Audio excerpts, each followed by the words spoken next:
Hi, and welcome to this very short podcast where I'm going to talk about the adaptability in the modern workplace and how employers and employees must navigate this change.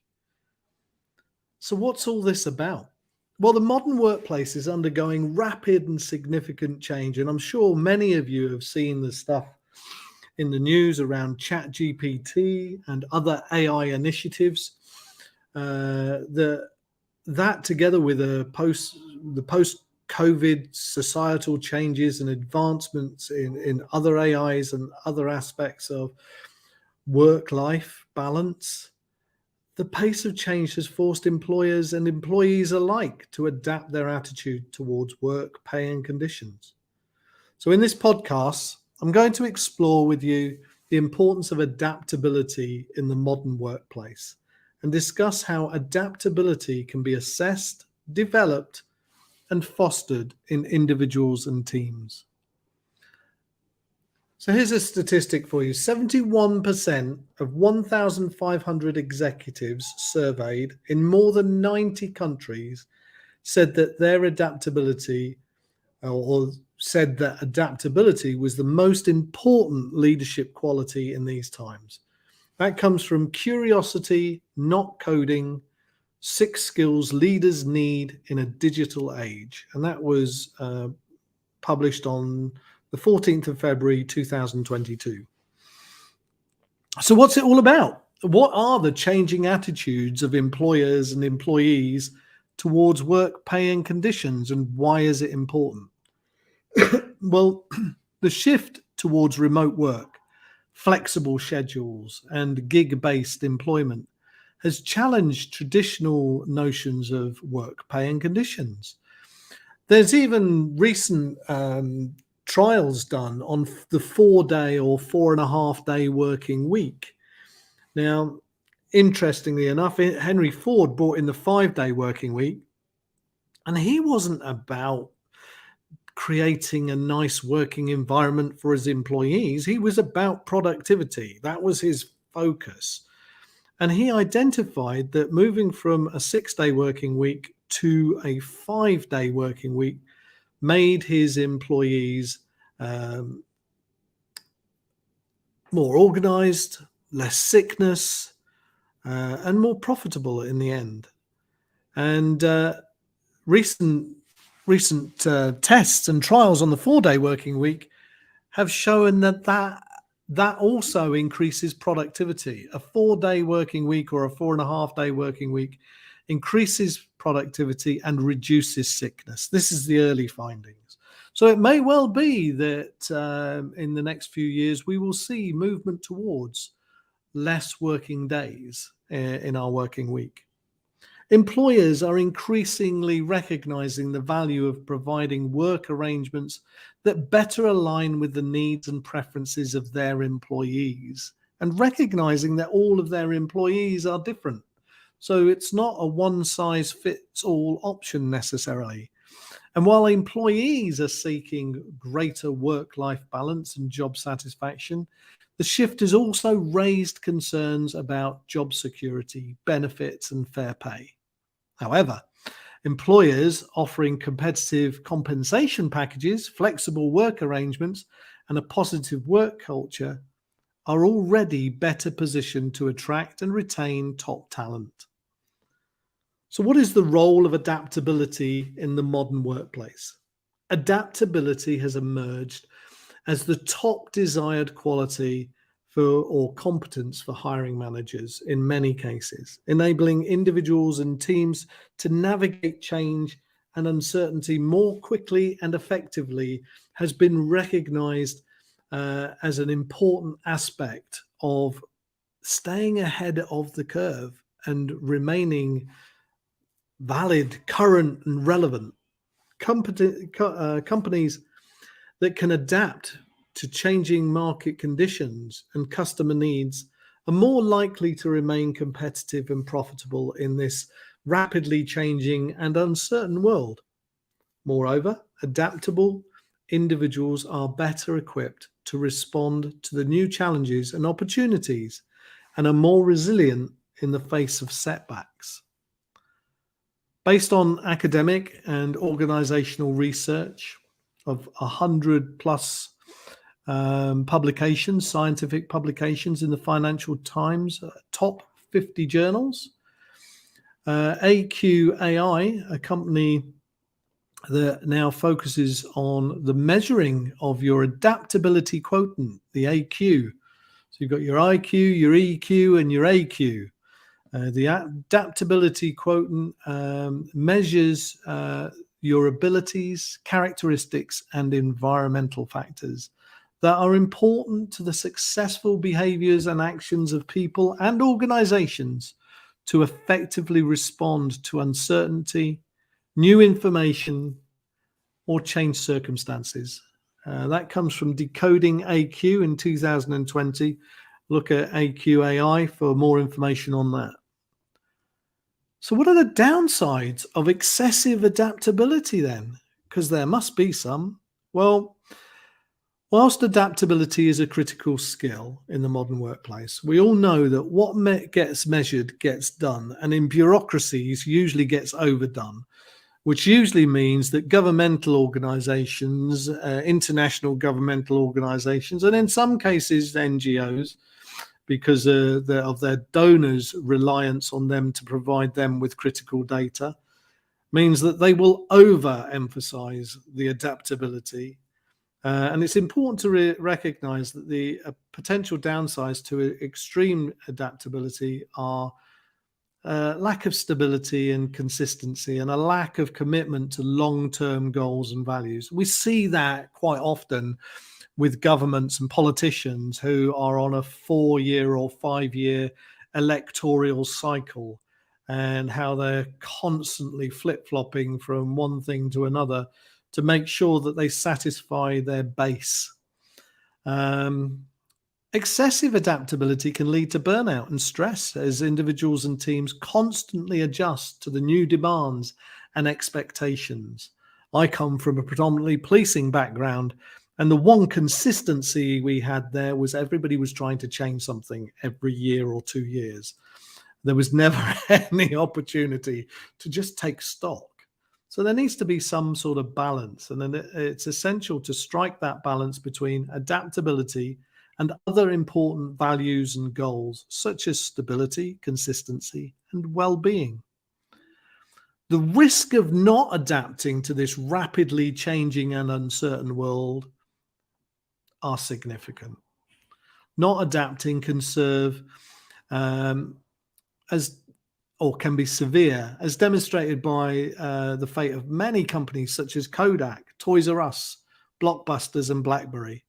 Kodak, incidentally, actually, I was reading somewhere the other day that they actually invented an approach to digital capturing of images, but decided to put it to one side. They were 10 years advanced, and if they'd have actually taken it down that route, they would probably still be very proactive and a leader today, but they didn't. A little bit like Nokia with their mobile phone technology. Toys R Us, Blockbusters, and BlackBerry. These organizations failed to keep up with the pace of change and were ultimately overtaken by their more adaptable competitors. I've already talked about Kodak and how they were slow to embrace that digital photography and lost its dominance and position in the market. Similarly, Toys R Us struggled to compete with online retailers such as Amazon, which offered greater convenience and more comprehensive selection of products. In contrast, successful companies have demonstrated their ability to stay ahead of the curve regarding innovation, customer service, and other things. These companies recognize the importance of adapting to changing customer needs and preferences, and invest in products, services, and technologies to stay ahead of their competitors.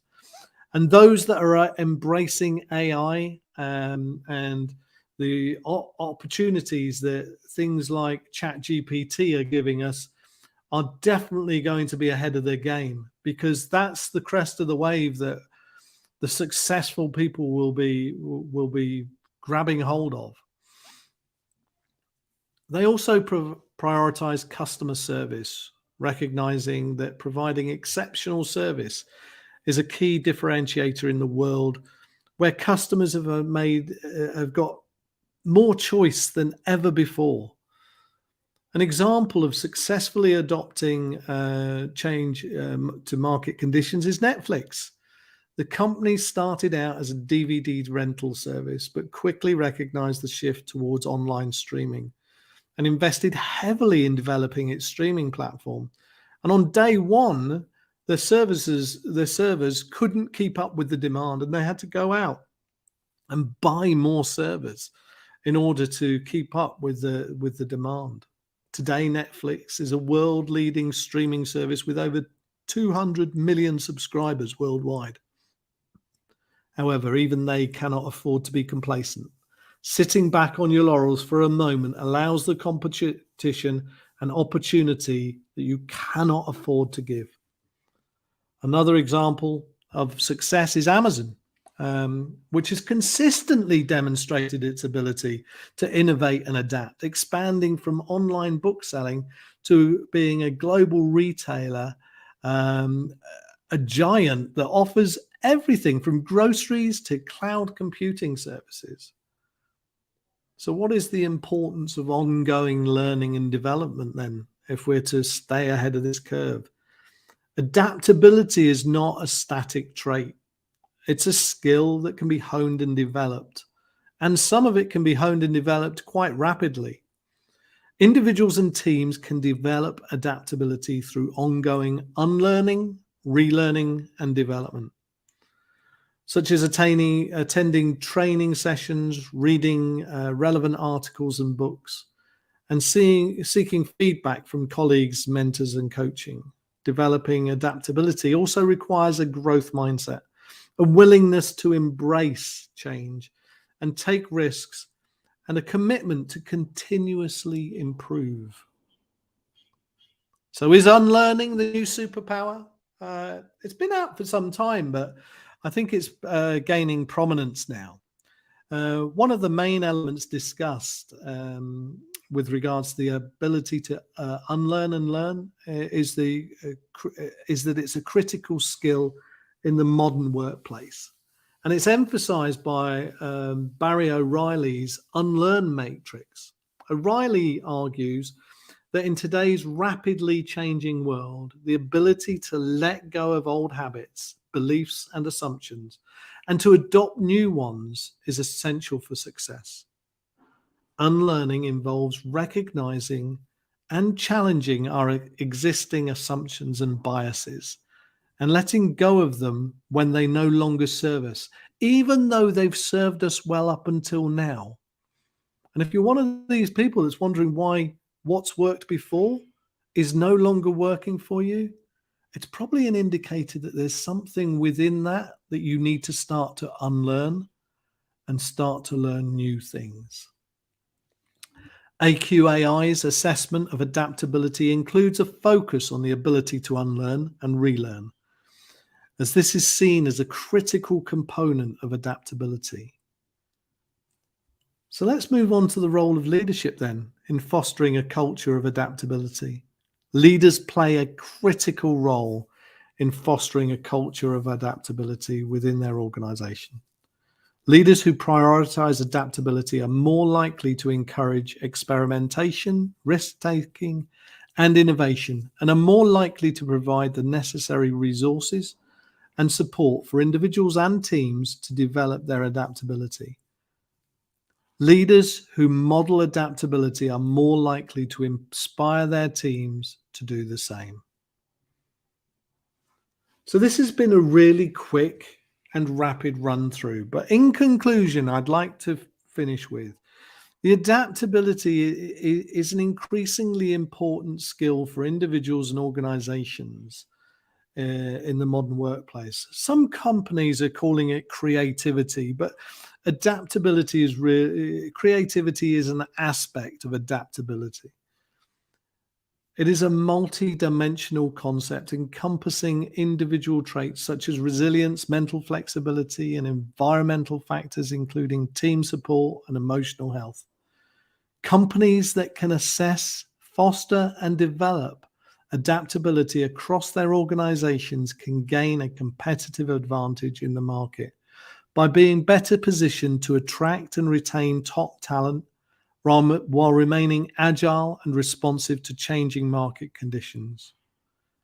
Individuals with high levels of adaptability are better equipped to respond effectively to new career challenges and opportunities in this rapidly changing and uncertain world. The ability to unlearn and relearn is a critical skill in the modern workplace, and it's a crucial component of adaptability. By focusing on this skill, individuals and teams can more effectively navigate change and drive innovation. Leaders play an essential role in fostering this environment of adaptability within their organizations by modeling the behaviors and providing resources and support for their teams. By developing and leveraging adaptability, you can ensure you are prepared to meet the challenges of an ever-changing workplace. The risk of not adapting in this rapidly changing and uncertain world are significant for companies and individuals alike. Those who fail to develop new skills, embrace change, and adapt to new technologies and working environments will struggle to compete in the job market, or might even become obsolete in their careers. By embracing adaptability and investing in long life learning or lifelong learning, individuals can position themselves for success in the modern workplace. If you want to know more about how I can support you in finding out your adaptability quotient and how you can improve it, then get in touch. Book an exploratory call with me, and I'll more than happily discuss how I can support you in a half-hour, no obligation conversation. In the meantime, take care, have a wonderful week, and be happy and adapt well. Bye now.